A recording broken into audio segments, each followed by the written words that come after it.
We will start our today's discussion with the speech of Mr. Shafqat Mahmood.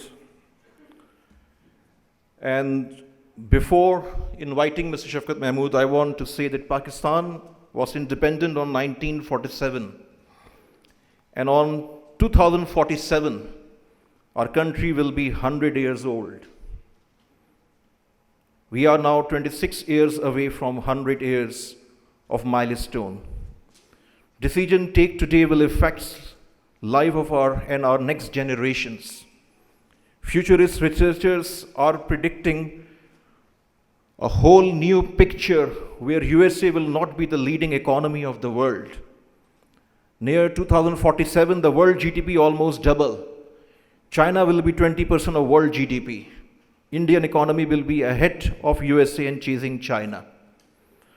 The US could be down to third place in the global GDP rankings, while the EU 27's share of world GDP could fall below 10% by 2050.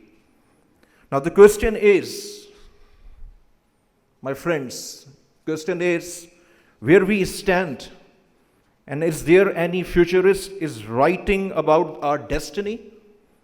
Do we have any idea on this milestone where we stand among the world nations? According to UN World Population Prospects, world total population will be 9.7 billion, and Pakistan will be with more than 400 million head count. PwC, the PricewaterhouseCoopers, projected in 2017 that Pakistan will be among the top 20 countries with total GDP by 2030 and ranked 16 by near 2050. PwC says Pakistan could take over Italy and Canada on purchasing power parity. So my request to all speakers today is to kindly not to talk about past, but talk about present and future. Because this session is not about past, it is about policies of today and roadmap for the future. Before inviting Mr. Shafqat Mahmood, my request to Mr. Ali Akhai, Chairman, Martin Dog Group, for his remarks. Mr. Ali Akhai, please.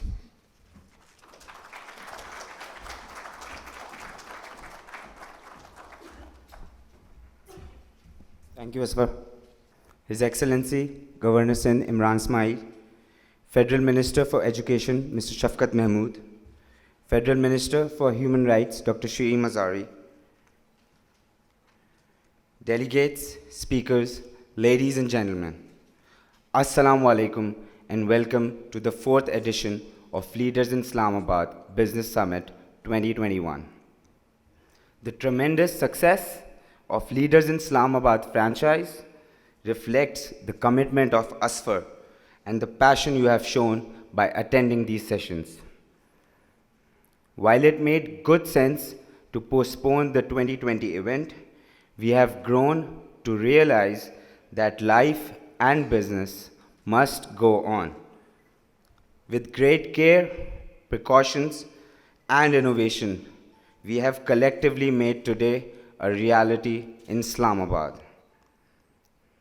In 2017, Mohammad Javed Akhai, the founding chairman of Martin Dow, collaborated with Asfar to give birth to Pakistan's most successful corporate event, the Leaders in Islamabad Business Summit.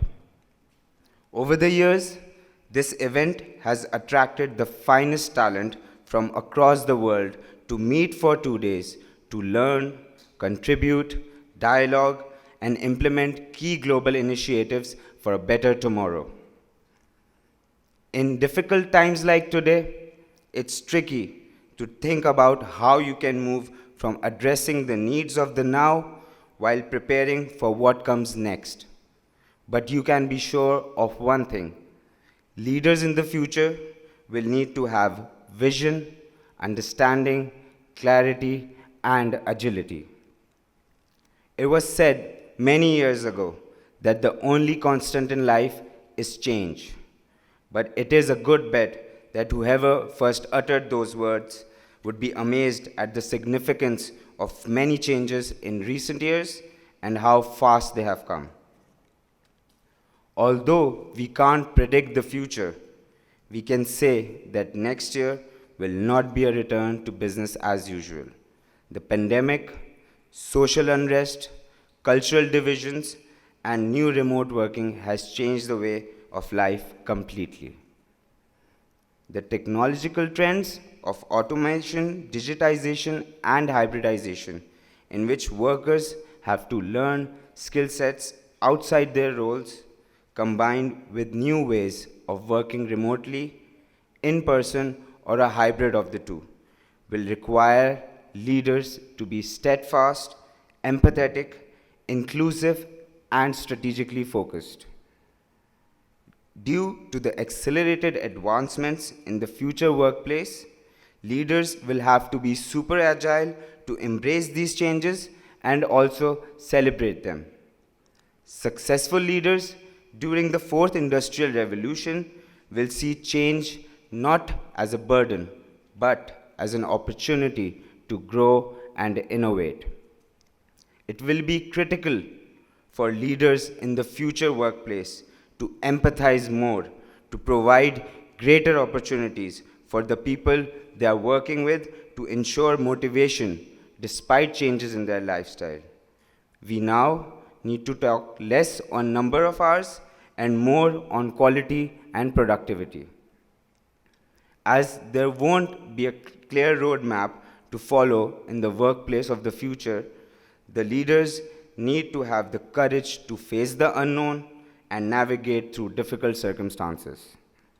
Leaders will also need to understand, have conversations, and make decisions about technology.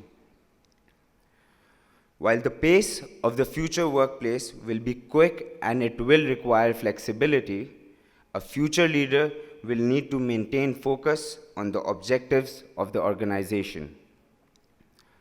The world after COVID-19 is unlikely to return to the world that was. While several countries are reopening for normalcy in life, many trends already underway in the global economy are being accelerated by the impact of the pandemic. As history has shown, choices made during crisis can shape the world for decades to come.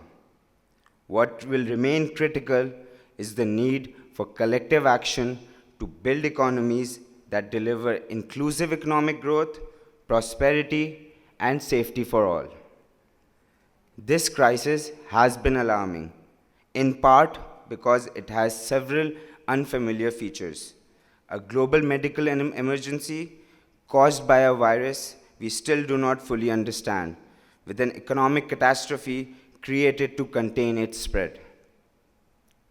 We are all leaders in this fight, and over the next 2 days, we have an amazing array of national and international speakers to enlighten us in our efforts to make our world a happier and a safer place. Thank you all again for being with us today and taking out this valuable time in Islamabad. Thank you.